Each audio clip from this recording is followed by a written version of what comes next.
you can put some mushroom spores.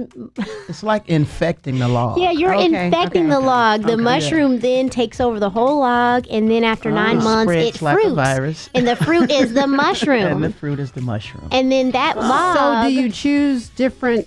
Yes. Okay, how do you get the spores? Yeah. So there are people that you buy. You can buy the inoculated, things. You can get it in sawdust or little peg. Or sawdust. And they specialize, whatever mushroom kinds you want. And you can, you'll put them in the logs. And after 9 months, they fruit up. And one log might produce you mushrooms for 3 to 4 years, which is amazing. That's crazy. You from one log you can have mushrooms for 3 to 4 years. Yes. In other countries, I had another thought, and that just totally just. No, we're talking about edible mushrooms, right? Not we're not talking about psychedelic mushrooms. I mean, which you we'll could, get to that later. Right. That's a whole nother segment. I'm talking about gourmet one mushrooms. Of them acres.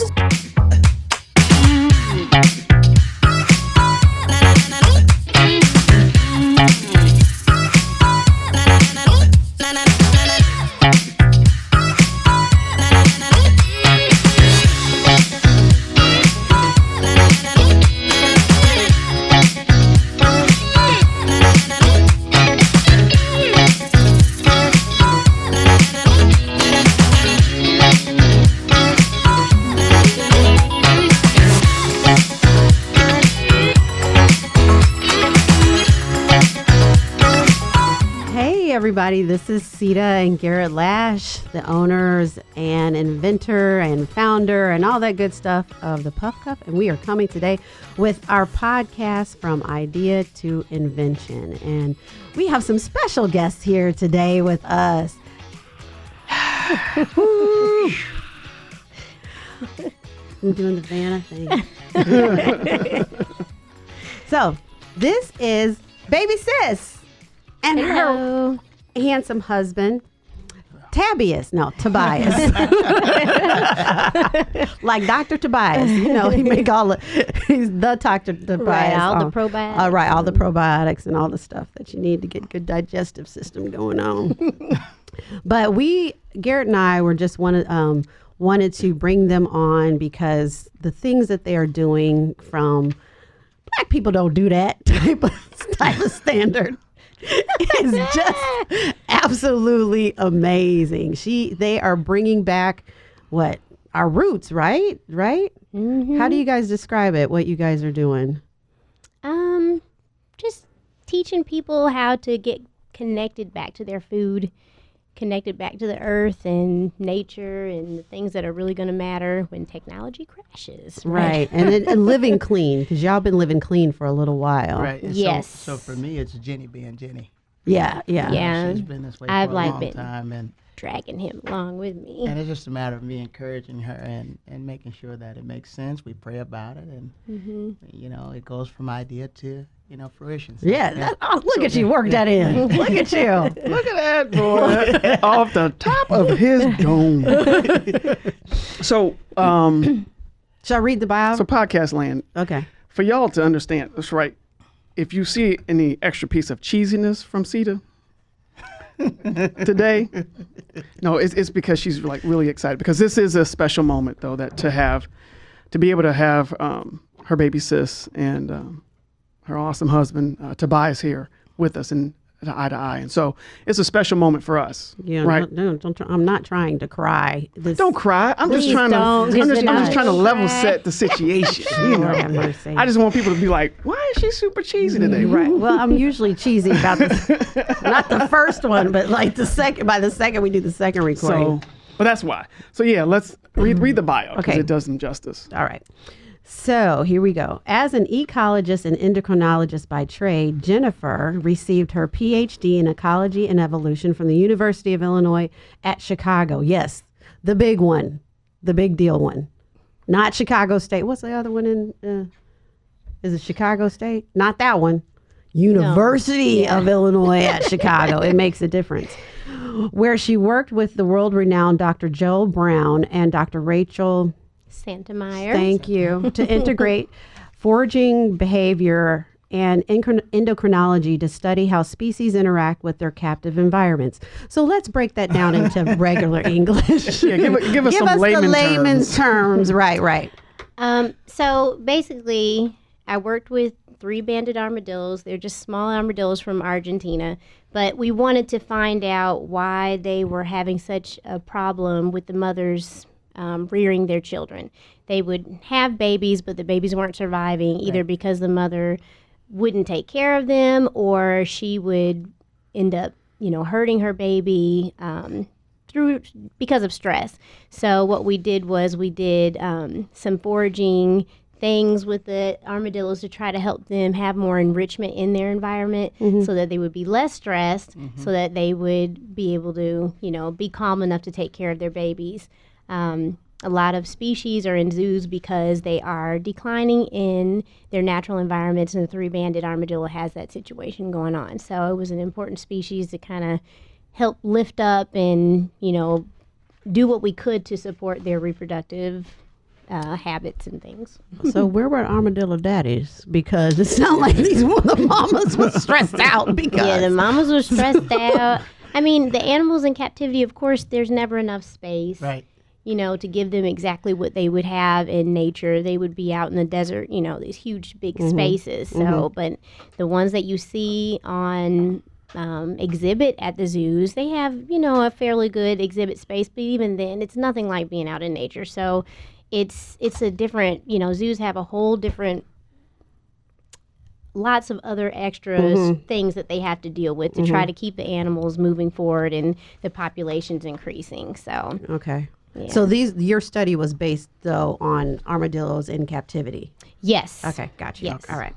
So on to Mr. Tobias. Tobias is an experienced learning performance consultant, that specializes in transferring learning strategy into positively measured performance and productivity outcomes. He has developed a niche customizing and structuring training for clients for all industries and sizes. So again, in layman's terms, what does that mean? Instructional design. I structure training for different organizations and corporations. Yeah, corporations. So give us a couple of clients that you won't have to kill us right now. I work with okay, Cox. awesome. Yeah, so, Look, black man working. Love it. I go in if they have performance gaps. We work together to figure out what those gaps are, work with their senior leaders, and start building out workshops, e-learning, training, job aids, communication plans, things like that. Yeah. Awesome. And that's what you have your degree in? Yes, how many degrees do you have? I have a master's in human resource development. So if you are out there and you have an organization that requires e-learning expertise, contact Mr. Tobias. Ding, ding, ding, ding, ding, ding, ding, ding. He is your man. Yep. Okay, so this union of creative and scientific and entrepreneurial minds is the birthing of Sweet Peas and Carrots Family Homestead right there in Powder Springs. It's an outward expression of life and that encompasses family, faith, learning, sustainability, health, recreation, and balance. Their aim is to enrich and inspire lives through workshops, course offerings, lifestyle advice, community outreach, and inspirational ideas. So that's a mouthful. It's all right. There's a lot. There's a lot of words with a lot of syllables. Yeah, syllables. But what we're going to, when we come back, we are going to break down even further to get explanation and understand exactly what they are offering on the Sweet Peas and Carrots Family Homestead. Oh yeah. We'll be back with Eye to Eye in just 2 and 2. I just love to say that because I forget what game is. That was from a game show back in the day, and I don't remember. But we'll be back.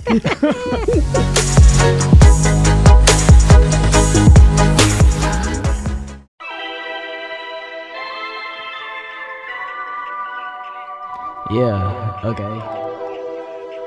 Shine. Listen. I got a PuffCuff in my hair and it's clear. Try not to interfere with the facts I'm about to share. People love it. They love it cause there's nothing to compare. And when something does appear, it's not real, it's a fake, have no fear. It works with dreads and worse with curly hair. You won't go through the wear and tear of using bands. Oh yes, I swear you might just have a love affair. And I'm not saying that you should be well aware. The thing might end up in your thoughts and in your prayers. The perfect ponytail, no stress, no pain, no holy grail. Tired of messing around with these bands, go take a hike, go hit the trail. The perfect ponytail, no stress, no pain, no holy grail. Tired of messing around with these bands, go take a hike, go hit the trail. I want you to hear, listen, that this one is clear. For all of you color-haired people, we wanna see all that vibrant hair twinkle. Wake up, PuffCuff been done.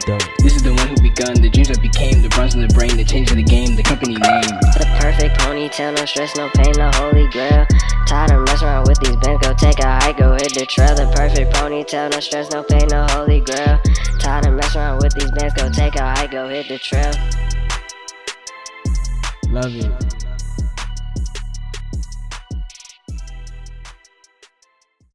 Hey, Podcast Land, this is Garrett and Ceata for Eye to Eye.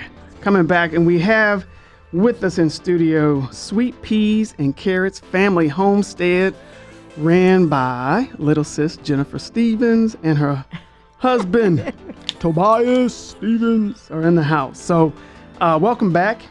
First question I have. What was the inspiration for Sweet Peas and Carrots? Oh, that's so cute. They look at each other. Okay. They do the mind meld before they So, and then I'll definitely let Tobias say something, but Sweet Peas and Carrots are actually Isabel and Solomon. And those would be? Those are our twins. Girl, y'all are not old enough to have no babies.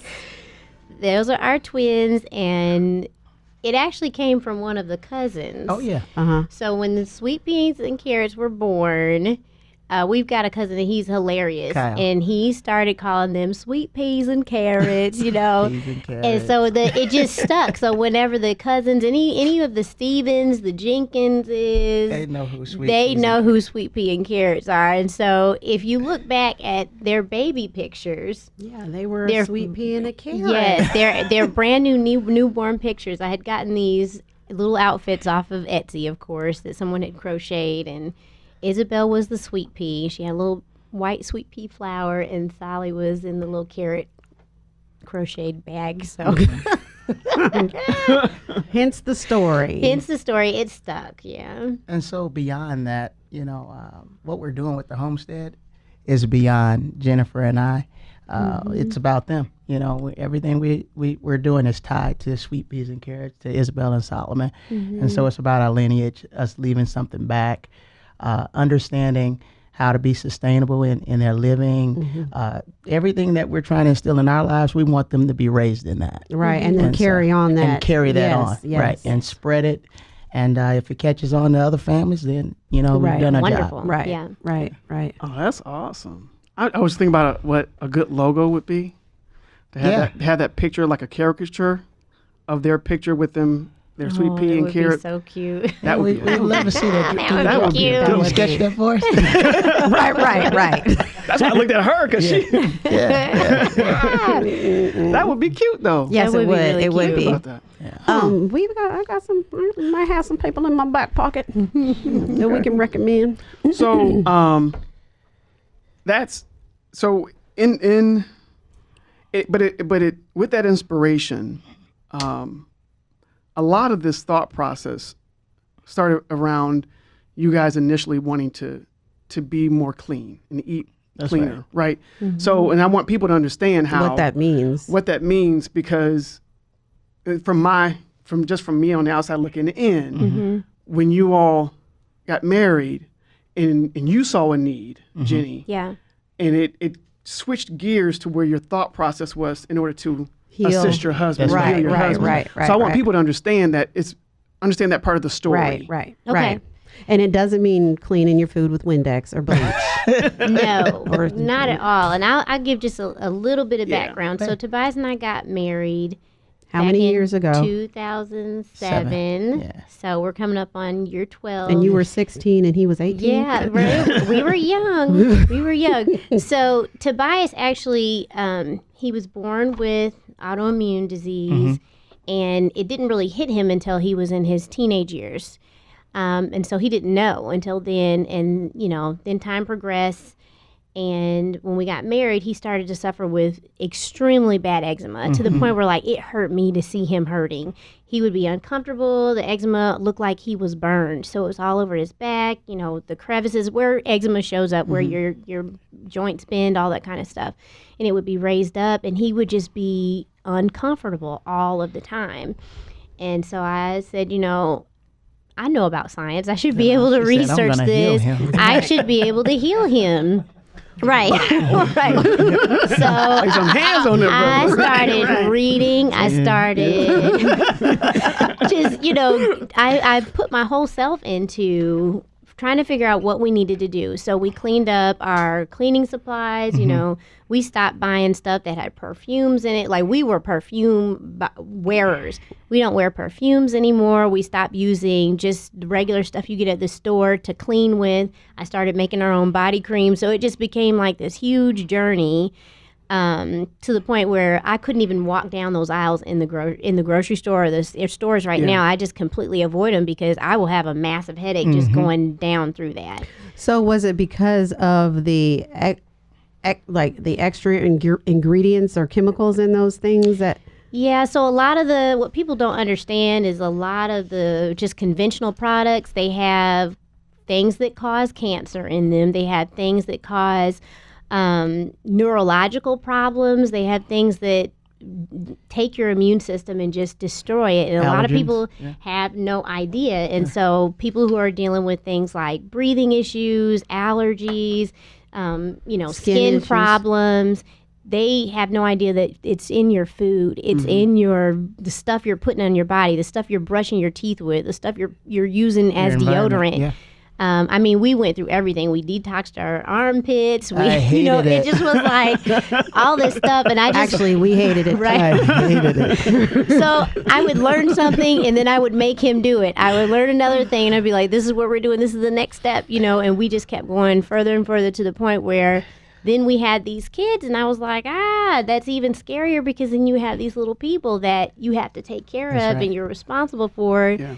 And you were aware too, just because your husband had autoimmune, that you were concerned. Right. That And I was afraid that was something that they might have to deal with. And so, I mean, I went to the point where I learned about the Weston A. Price Foundation, and I learned about... Which is what? Because we don't know what that is. So Weston A. Price Foundation is basically a foundation that teaches people about eating whole foods. Right. Okay. And what's good for your body, what's not good for your body. And Weston A. Price was a scientist, and he actually went to different countries and looked at how people ate and looked at their health. So looked at their teeth structure, looked at how healthy their teeth were, and then was able to tie that back to how they ate and how those generations and over generations, as food got more processed, food got more sugary, got more fake, how these people's health deteriorated. And this is in not necessarily just the United States, but he went all over the world. And so he came back and started making these recommendations. Okay, you know, things that are the controversial, like drinking raw milk, real butter, pastured butter, you know, cane sugar versus brown sugar, cane sugar, pastured poultry, all of that. Like, it makes a big difference. And they teach people that basically food is your medicine. That's right. And that all of those foods that we used to get back in the culture, like eating the cod liver oil, the stuff that you hated grandma used to make you do, that kids aren't getting now. You didn't you didn't deal with a lot of the stuff that the kids now are dealing with. There's kids walking around with diabetes. That should not be happening. But it's because of the way we are feeding our children. Right. And so I learned all of that, and I that's what we did with our twins, and y'all know they're super healthy. Oh, well, that's a whole nother conversation about Izzy and Sally. But one thing to touch and piggyback on what you were saying, when we went to France, it totally, because we have one son. Okay, we have twins also. So if you want twins, come drink the water at our house. Right. So, but one of my twins has a severe tree nut allergy, and I wasn't living clean when I was pregnant with them. I wasn't living clean. Wasn't living right. Wasn't living right. Right. We were all into eating whatever. It was Garrett burgers and everything. But I wasn't one of those people also that, you know, we always tried to eat the best we could, but I didn't know what I didn't know. So anyway, and I do feel like, what happens during that gestational process, blah, blah, blah, what I'm putting on my body, in my body, whatever affects the kids. But this is the first time we've had a relative in our whole family that's ever had an allergy like this. So fast forward, when we went to France, we were looking around, oh shoot, the EpiPen's not in my purse. Jaden, do you have an EpiPen? Oh, well, I switched my backpack. No one has the EpiPen. And I'm like, oh my God, we're all the way over here and we don't have an EpiPen. But once we got there and we started talking more to the Parisians and things, and then we went to the markets in Versailles, and the markets in Versailles, like I was like, first of all, Jenny and I would never leave. We would just be like, give us flowers, give us olives, give us fresh chicken. We'll just be right over here. We're going to eat this and then we'll be back. But it was like, where are you all getting this food? Because I'm not used to seeing food that pretty and that fresh, clean and that fresh. And I'm like, I'm looking for the California sticker, Right. Even though it's like you go to Walmart here in Georgia and you got California peaches, which is all the way wrong. Right. But Well, anyway, right here in Georgia. I'm like, where are you guys where's the food flying in from? They're like, no, honey, we're from growing here. it here. And matter of fact, we don't have the allergies you Americans have because we don't process our food and change our food and change the food that the animals are eating on the lowest level, so we don't have all those issues you have. And I was like, GMO, pesticides, all right, that stuff. that makes so much sense. But then they also eat what they grow, Right. so they're not trying to preserve, That's right. have shelf life That's like right. forever on Spraying the their food foods. with formaldehyde Right, and right. stuff like that. That happens here. Well, I mean, and that's why I asked the question initially about how it came about, what the inspiration was, and wanted to get folks to understand the story because given that we have a number of entrepreneurs that listen to the podcast, I wanted them to hear the fact that Sweet Peas and Carrots, the Homestead, really had birth out of a necessity. Yes. You saw that there was an issue. That's you right. took your knowledge and began to develop it, and now it's growing into a homestead. Yeah. And so it's really to educate folks that when you're looking to start something, regardless of what industry it's in, it's important to find a need. Yes. It's recognizing the need. And 'cause recognizing the need. Right, because the need was there. Right. Right. It's just seeing it and being like, you know what? Yeah. I can work this out. I think Right. if I put my mind to this, I can work this out. And then really having the courage Yes. Yes. to go through with the need, right? And to actually work through it. And so before we end, did you say a minute, Isaac? He said Ain't that a about minute ago. something? Okay, so right, sure did. Okay, so when we come back, my next question will be, how are you taking your individual expertise, because you do, you have a master's degree in learning and education, and you have a PhD in endocrinology, right? How are you taking that expertise and that learned piece and putting it together to benefit and to move forward Sweet Peas and Carrots? Okay. All right? Y'all can handle that? Ready. Right. Like Yeah. high five each other. Yeah, we got this. We got this shit. All right, folks, we'll be back in a few moments, so stay tuned. Hi, my name is Lexi, aka Lexi with the Curls, and I was one of the co-hosts today at Ditch the Band 2019, sponsored by the PuffCuff. So I love the PuffCuff because I can do quick little styles, and sometimes I just don't have enough time to actually fully do my hair, but this is like a whole style, and it literally took about 6 to 7 seconds. So you can get so many different looks out of it. So I love the PuffCuff for the versatility and for the different styles that I can do.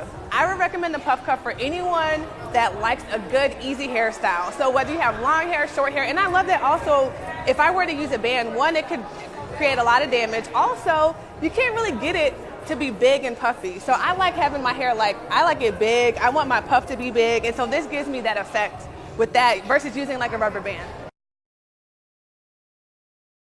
Hey everyone, so we are back with Eye to Eye from Idea to Invention with the mother and father of Sweet Peas and Carrots Family Homestead in Powder Springs, Georgia. This is Dr. I'm sorry, Dr. Jennifer, right, Dr. It's stuck in your head. It's like, I'm going to make Tobias the doctor. Mr. Tobias and Dr. Jennifer Stevens. I always have to say that because I love it when brown people are doctors. So I just feel like, even though she's a PhD, she's a PhD doctor, and just educated brown people just warm my heart. So, but we were when we were right before we left, we were talking about how you all have are. Basically, you're doing it a little bit different. No, not a little bit. A lot different than what the typical, university, high-level graduate people. You've taken a different path. Probably upset some parents, but that's all right. That's going to happen. Right. Definitely got some upset kids. But having the brave, having the fearless mindset of, what, we see that this is a need, and not only can it be a resolution for our family, but there's other families that we can, incorporate the knowledge that we got in the university level plus our family need to marry those two things, and then, be able to provide the education that you are. So how are you guys marrying what I'm trying to say? Y'all got it. How you marrying your individual expertise to? So there you go. Thank you. You spoke on it before in the last segment about being courageous, being fearless. The source of a lot of Jenny and I's early friction was about her not being or wanting to be great in what she does. Just giving everything that she has to everyone else. She would give it to our family. She shared little things with you, but she was doing it kind of timid. And I always wanted her operating in her own little space and saying that, oh, no one's going to want that. No one's going to. And I was like, Jenny, it's an amazing gift of information that you have. It sure is. And I need you to share this. Yeah. And so she finally has gotten to that point where she's allowed herself to kind of flourish, and I'm just steadily pushing that. And so for me, my profession is, structuring training, learning, and I'm just incorporating that with what she knows. So she's the subject matter expert, and I'm the instructional designer that's putting it together and making it real. So I'm from Chicago, and so I don't, I talk in my coded or my corporate voice when I need to, but on the everyday level, I try to relate to people as they. What do they call that? What's her name? Talked about that. Is it your code voice? Yeah, your code switch. Right. Your code switch. Anyone knows. As a black man in corporate America, I have to. Right. So it's a part of what situation. For each situation. And so, to the everyday people, the information that Jenny has, it's over their head. So I have to help her bring it down. I bring it down to a level that people understand it and it makes sense. Like you said, give it to me in layman's terms. Who doesn't understand mushroom inoculation? Because I didn't understand. Right. No, remember when we went and auditioned for Family Feud, and they were saying something about animals, adults, something about who's up at night or who's sleep at night, and she's nocturnal animals. Right. So it's just marrying that. Jenny and I are very different, but when we start working together as a team, it becomes really special. Us now. Strong team. We're on the move. And that's the one of the kickers of being able to work with your spouse. Everybody, we get that question asked all the time. But when you, and I can see it, when you begin to embrace what lane you come in, what lane you come in, and understand how to marry the lane, that's right, and go forward fearlessly. There is, it's an unbelievable push that happens, and I would say to you, Jenny, because I'm telling your other half over here the exact same thing. Okay, is that as you continue to move forward, your face will become the face of the homestead, and so you need to become comfortable with being the face, because, like what Tobias said, so with the knowledge and everything that's you. Yeah, that's what draws the people in. That is. It draws them, and they get sucked in, and they'll stay there in either amazement or at awe, because all this stuff that's coming out, they're like, how do you no. And She's that's been only the fight. 13. That's been the fight. Me encouraging her to be that face that you're and be talking it. about. That's right. And be very And own it. and own it. Yeah. And it took your sister a little bit Yeah. to understand that she needs to own it. And now she owns it. Mm-hmm. Yeah. And the type A personality is so strong, but it is what it is because it works. Yeah. Yeah. Yeah. And so to me, I see it as an awesome thing to see. I can't wait. I'm already reaping. We are already reaping the benefits of what they've been doing, and I'm not mad at it. I'm just like, you know what? This is amazing. This is amazing what you all are doing, and it's inspirational at the same time. But I want to now get into the more specifics of the homestead itself. Yep. Yeah. And what your offerings are, what your your future offerings are, what your vision is for it. Yeah. You know, do we need 40 acres? And should I get the reparations? So we Wouldn't hurt. can, Well, they've been talking about it, right? You can We do it in surely the could corner of use your yard. it. So I think our biggest goal right now is that we're on 5 acres right now. And our biggest thing right now is to figure out how to make that land as efficient as possible. So I think a lot of people, say, oh, well, I only have a backyard, or I only have, a quarter of an acre, I only have a porch. But you can literally grow your own food at whatever space you have. And it's just about changing that mindset and watching YouTube and asking people and just be like, what can I do in this space? So most of our 5 acres is wooded. And I was just like, okay, what are we going to do with the wooded area? Well, now that we're growing mushrooms, I mean, the first of all, most of us did not know that mushrooms grow from wood. Well, yeah. So if you think about it, where do you go to find mushrooms? I know everybody First of all, isn't going to I've find not mushrooms. gone- Okay, so in let me the- just right, say, Kroger. So let me say, right next to Public. right in the vegetable aisle. So if anybody's ever been on a nature walk or just walking along, You're gonna see the 'em on the mushrooms are logs. on the ground. Yeah, on the ground. They're in the decay, the stuff that's decaying, the leaves, the rotted wood. Yeah. So you don't have to have that rotted wood. You could have a brand new log, and you could, I'm not going to say inoculate. I did, but you can put some mushroom spores. It's like infecting the log. Yeah, you're infecting the log. The mushroom then takes over the whole log, and then after 9 months, it spreads like a fruits. virus. And the fruit is the mushroom. And the fruit is the mushroom. And then that log. So do you choose different? Yes. Okay, how do you get Species the of mushroom. spores? Yeah. So there are people that you can buy the inoculated, little things. You can pegs. get it in sawdust or it's a little peg? peg. Or sawdust. Yeah. And they Okay. specialize, whatever mushroom kinds you want. And you can, you'll put them in the logs. And after 9 months, they fruit up.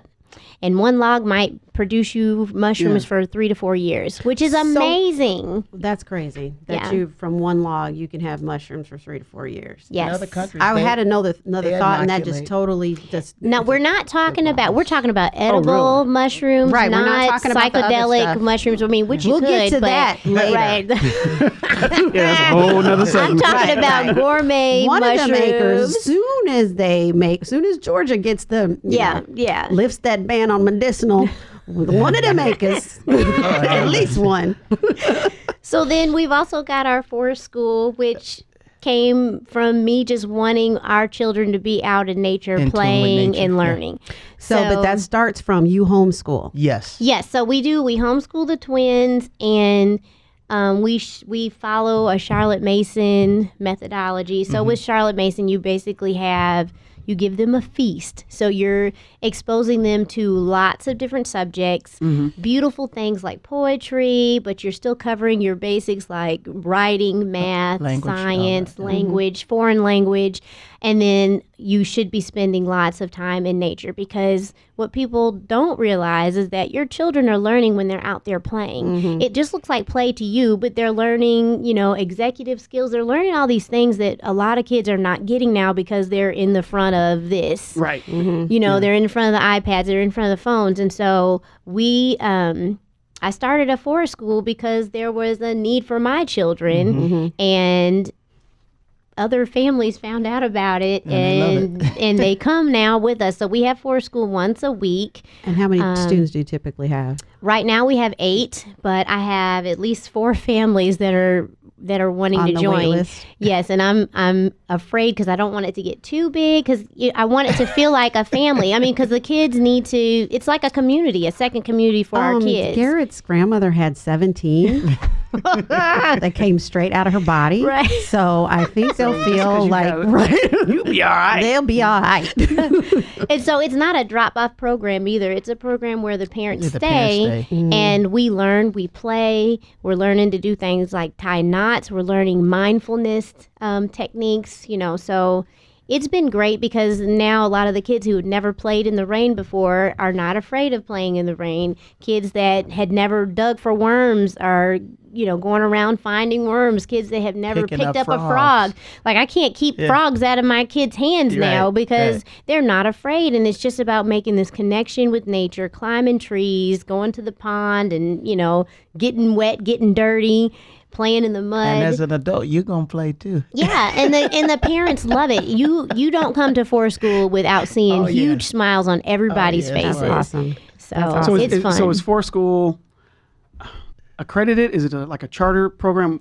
How is No, that? so they working on don't that. really have an accreditation here in the U.S. This is really something that started in Europe, Okay. and I think they're trying to do things like that. But I mean, we're just going off of what we love, what we think the kids should learn, what we think they should know when they're going out in nature. How to use a compass, things to give them life skills if they need to be out in nature and they need to find their way, or they need to forage for this herb or that herb.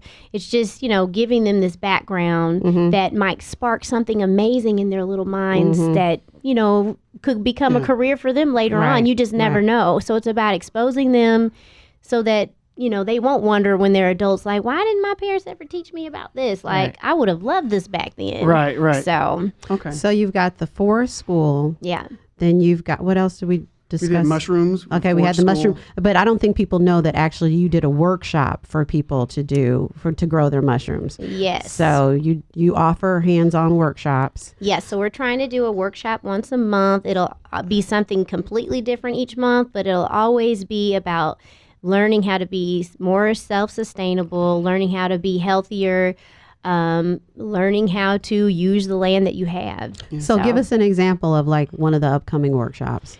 So in September, we're actually going to be teaching people how to make fire cider and their own First of bone all, broth.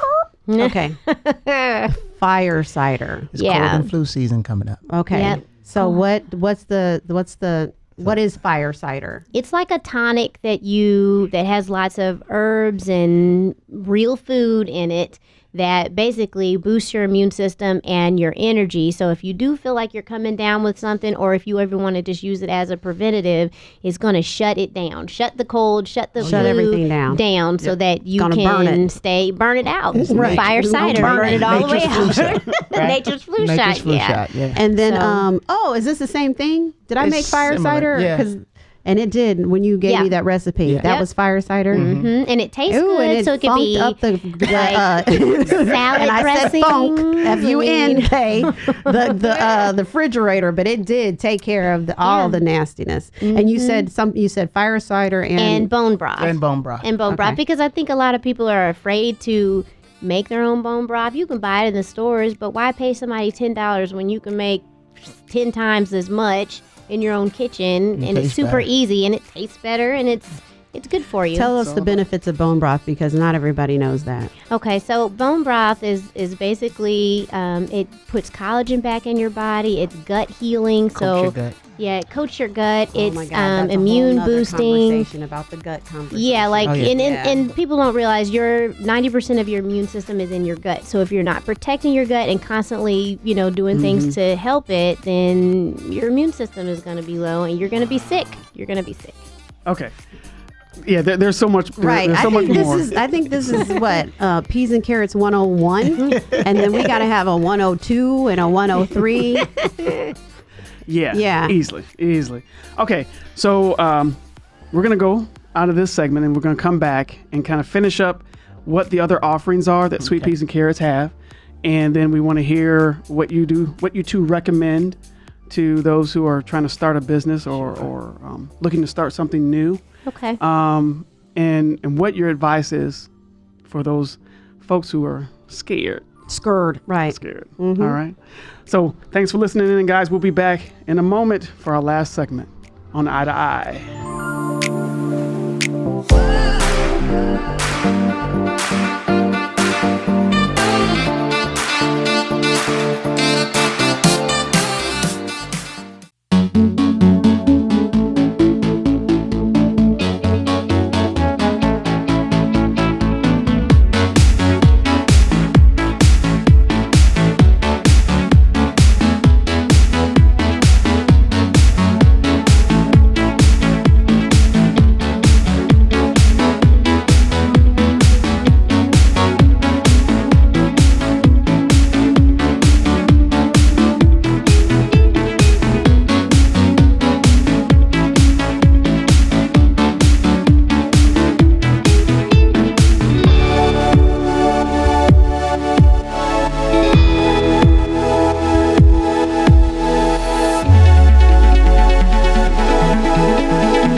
Hey, y'all, it's your boy G coming back for Eye to Eye with my lovely wife, Ceata, and the mom and pop of Sweet Peas and Carrots, Homestead.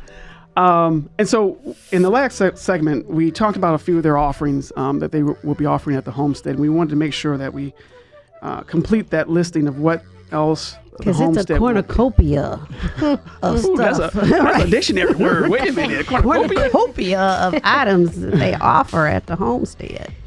So what else do you guys offer? So my wife is a walking workshop. I'm gonna be honest with you. I married a scientist, and she's got a wealth of information. So we've got a lot going on. We've got bees. She's going to speak to bees a little bit. Of course, we've got the forest school. The market garden is something that's soon to come. Speak to the bees a little bit.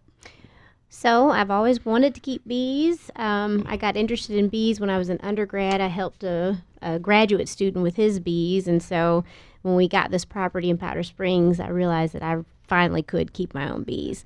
So we've got 2 hives right now, and our goal is to expand our apiary or bee yard to about 20 hives. And so we're trying to do natural beekeeping, so we're not spraying with oxalic acid and all this other stuff that lots of beekeepers do. We're trying to do more of a hands-off, natural way of beekeeping. So it's exciting because the kids get to come out. My forest school kids actually all got to put on bee suits and go out there and see the bees. Some of the honey too. And we took out 1 frame of honey earlier this summer, and they got to taste our honey. So it's really cool. We do not have honey right now, but in the near future, we will be expanding so that we can have honey to offer to the community. Mm-hmm. And the market garden. Explain the market garden.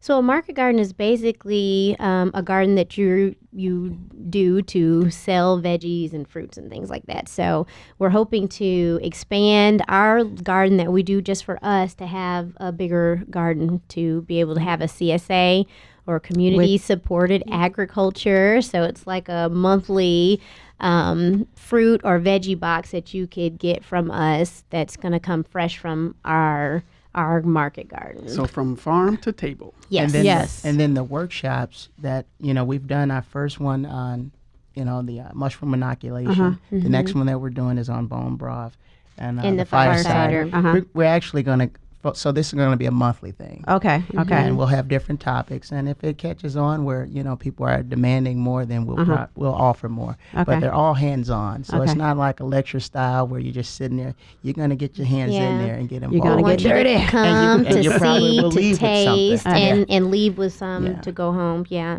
So is there a poultry component to your homestead? Now you know they're just saying, come on, black people got to have some chicken. Come on now. So we actually grew our first meat chickens this That's year. right. And it was amazing. It was a great we did experience. 25 chickens, which is on the small end, but I wanted to make sure that we could handle it. That's right. And so our plan is to expand that next year Now, so wait. that Let's back it up. Okay. So these chickens didn't show up as chickens. Oh, they were chicks. No, they come as day old chicks to you. Oh yeah. And so In the what? In a little in a box, box. right? From the Post office. So yes, I had to go to the post office and pick ask, up "Are the my chicks. The chicks chicks here?" And then they're like, "Oh, this lady, them things back there chirping. She's here for the chicks. Get them out of here. They're making too much noise." So yeah, it was an exciting experience to grow our good. own chicken. And they were pasture raised, so we fed them grass, so they went along our little yard, and then we also fed them organic feed. So we're excited to do that again. they were fed. Once they were Oh, they fed, grew. we had a processing day, Oh yeah. and Which was a workshop. That was a it workshop. was another too, right? workshop, You which guys we didn't invited even folks? realize Yeah. it was going to be a workshop. But once people found out that we had the chickens, they invited themselves to our processing day, and so I showed two other Wow. families It how was to amazing. process their own chickens. So was let's have everybody understand. Okay. Right? Okay. So the homestead is offering. Sweet Peas and Carrots Homestead offers workshops that are monthly. Yes. How to grow your own mushrooms. Forage school, right? And for the ages for the forage school is Is it typically forage or forest? Forest, like Oh, you're in the forest. forest. My bad. I'm But sorry. you do forest. forage in forest. You too. do forage. You learn how to forage. So right now we have from 2 to 6. Okay. But this is something that I want to continue to do as my littles get big. So my goal is to continue so that once we have bigger kids, the big kids are helping the little That's right. kids. And it comes, it becomes almost like a workshop for them every Every week. week, yeah. And then the big kids are starting to learn how to be responsible and how to be careful with the little ones. Yeah, And they organically become kinda teachers develops them. on their own, That's right? right. So We have the forest school, and then we have the organic poultry processing, as well as the market garden that's coming, and beekeeping. 1, 2, 3, 4, 5, There's 6. something else. 6, and so there's what, almost 6 to 7 offerings? Yes, currently. But then you do. There's something else. What did we miss? I think that's all. But But you're raising other chickens also. Yeah, so we have our We have our hens. laying hens. our but, laying yeah. hens. So we've for got 10 eggs. laying hens. So by next spring, they should start laying for us. And they are beautiful. Can you? Look at these. Right, and that's what I want people to somebody understand. should be broke down and have look like sun weathered or something. It's like, come on, how can you be doing all of that and look so good at the same time? What's so funny? I'll that admit, clean I living? usually have dirt under my nails. I cleaned my nails for you today. So where can people find you? Where can they get So to? we're on Instagram now. Right now, our name is actually the Little Learning Farm, but we are switching over to Sweet Peas and Carrots. Right. It just spoke to us more, and we are going to end up having a non-for-profit, which will probably keep the Little Learning Farm because we feel like we are a learning farm. Right, yeah, you are. So we're on Instagram as the Little Learning Farm, and then you can find us at Facebook under Jennifer A. Howell Stevens, and then we have a Facebook page too that's the Little Learning Farm. And also, you guys do a lot of live. You go live a lot of times during your events. Yes. So on Facebook mostly, or on Yes, on Instagram? Facebook, and it's Yeah. usually on the Jennifer A. Howell Stevens So do you have a page. YouTube channel yet? I do, but it's like really small. we need to and- work on that. Yeah, you guys got to upload I've all got your like lives. 1 or 2 videos. I am even though I'm a scientist, I am very like technology stricken. I don't like a lot of the stuff. I don't know, right? Okay. Challenged. I need somebody to teach me. We've just been I need a moving workshop. organically. Right. But I'm just saying, I mean, because I literally watched the bee video that was commentated by Izzy and Sally. That was hilarious. And that was the best thing in the world. Like when I need a pick me up, I just go back and watch that video, especially when you push Sally. Oh my God. I was scared he was going to get hurt. But I'm like, it's just Lord, like, get back. Right, get back. And he's, and they're like, and she's taking out the bees. And watch, everyone. She's using smoke, and smoke does not hurt the bees. It was fabulous. It was fabulous. So that's why I say, maybe we need to recruit some, we got to get you an intern or something to be able to. I need some help with to the document this technology. stuff, I'll so. be honest about that. So as we begin to end out this segment, real quick. Is this the last one? Are we done? Yep, this is it. So you can go to either or, Tobias or Jenny, either order. What is your number one tip for inventors or small business owners? Okay, for me, You go first. I'll say it's basically what Tobias said. I'm more of an introverted person unless you know me, and so I've always thought people are not interested in this, or people already know all of this. Mm-hmm. And so when I started doing little things and little workshops and sharing stuff with my girlfriends, they were like, "Girl, this is awesome. You should share this with more people." So stop being afraid and stop thinking that what you have to offer is not worth Valuable it. It's for not somebody valuable else. for someone else. Yeah. And then we have one prayer. We pray for discernment, clarity, and understanding. And guidance. Yeah. And, because, we sometimes we have in our mind what we want. Yeah. And I just asked the Creator, I said, if this is for us, then Right, then you'll allow it to happen. So that's our prayer. And coupled with what, that courage piece, Yes. I think you're unstoppable. That's Amen. awesome. So, hey, you guys are an awesome couple. Keep moving. Keep doing what Yes. you do and be an inspiration. I'm going to get some fresh chicken in there. Oh, so hey, we appreciate you all listening in and tuning in to this great podcast. And thanks Sweet Peas and Carrots, Yes. Homestead, Jenny and Tobias. and Jenny Stevens. Thank you guys for having Yeah, us. thank you. This Very, was very welcome. exciting. And they'll be back again. Don't worry, definitely, y'all. 'cause we got we got to talk more about the gut. And so, as we always say in parting, take care Be blessed. and be a blessing. See y'all. Peace. All right.